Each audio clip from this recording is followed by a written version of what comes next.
Minute after reach کہتے ہیں تاشفین میرا یہ کام کر دیں. کس کنٹری میں جانا ہے اتنے پیسے لگیں گے آج؟ Lack of knowledge, lack of documentation. جب پورے ڈاکومنٹیشن نہیں ہے تو کیسے امیگریشن ہو جائے گی؟ سے اس بات پہ یہ بات ٹھیک ہے. کہتے ہیں ورک پرمٹ میں آرٹس کیوں چاہیے؟ 31 دسمبر 2023 تک وزٹ ویزے لگ رہے ہیں کینیڈا کے. سکلز ٹھیک ہے, وہاں ہم کام کریں گے تو ہم لوگوں کے ساتھ, لوکل کینیڈین کے ساتھ کمیونیکیٹ کر سکتے ہیں. السلام علیکم جی, کیسے ہیں تمام دوست, تمام ویورز, خیریت سے ہیں؟ اگر آپ یو کے, یو ایس اے, کینیڈا کی امیگریشن لینا چاہتے ہیں یا آل اوور دا ورلڈ کہیں بھی آپ اپنا بزنس موو کرنا چاہتے ہیں تو ہمارے امیگریشن لائر, ہماری پروفیشنل امیگریشن ٹیم آپ کی ہیلپ کرے گی.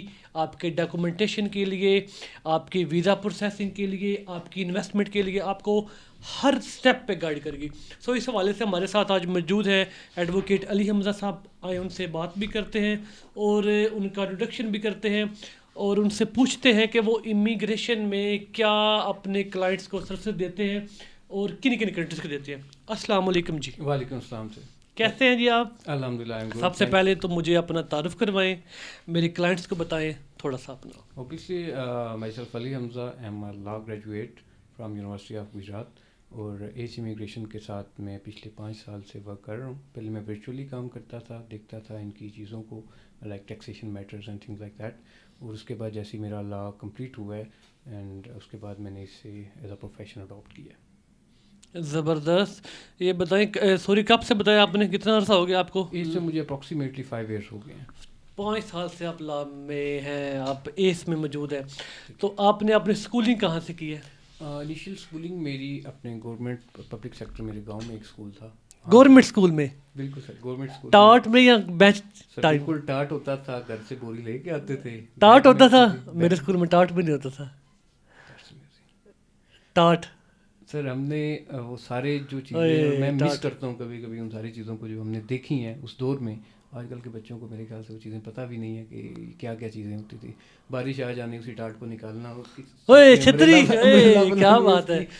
ایک اور بڑے مزے کی بات, میرے ایک ٹیچر ہوتے تھے, وہ حقہ پیتے تھے بہت زیادہ. اچھا. میری ایک ڈیوٹی اسائن تھی کہ میں نے ان کے لیے حقہ تیار کر کے لانا ہے. اور پھر ایک ہم نے چور رستہ نکالا ہوا تھا اسکول میں. جیسے ہی کوئی اتھارٹی والا چیک کرنا, جس طرح ای ڈی او ہیلتھ یا sorry E D O education یا اس طرح کوئی بھی اتھارٹیز آتی تھی, تو وہ مجھے اشارہ کرتے تھے. میں جہاں بھی ہوتا تھا مجھے پتہ چل جاتا تھا, میں وہ حقہ لے کے سوراخ سا بنا تھا چھوٹا سا, وہاں سے میں نکل جاتا تھا اسے لے کے. تو بڑا وہ انٹرسٹنگ دور تھا. آج کل تو شیشہ پیتے ہیں. ہاں آج کل فیشن ہے, ایسے ہی ہے. ٹیچرس بھی ایسے ہی, معاملات ویسے نہیں رہے جیسے ہماری ارلی ایج میں تھے. 21 سینچری کی بگننگ کی میں بات کر رہا ہوں, یہ ساری دور وہ ہے. تو بڑے ہی آئیڈیل چیزیں ہوا کرتی تھی جو ہم نے ایونٹ, بنٹے کھیلتے تھے ہم, اس طرح مختلف آؤٹ ڈور بنٹے. ایک 2-3 کیٹیگریز کے بنٹے, 2-3 کیٹیگری. یہ انگلی میری آپ ابھی دیکھیں نا, تو یہ بھی ٹیڑھی ہے. دودھی بنٹا چوٹ کہتے تھے. کیا کہتے تھے؟ چوٹ کہتے تھے. چوٹ کہتے تھے. چوٹ کا مجھے نہیں پتا, یہ آپ کو پتا ہے. اچھا, بنٹے کی 2-3 قسم ہوتی تھی.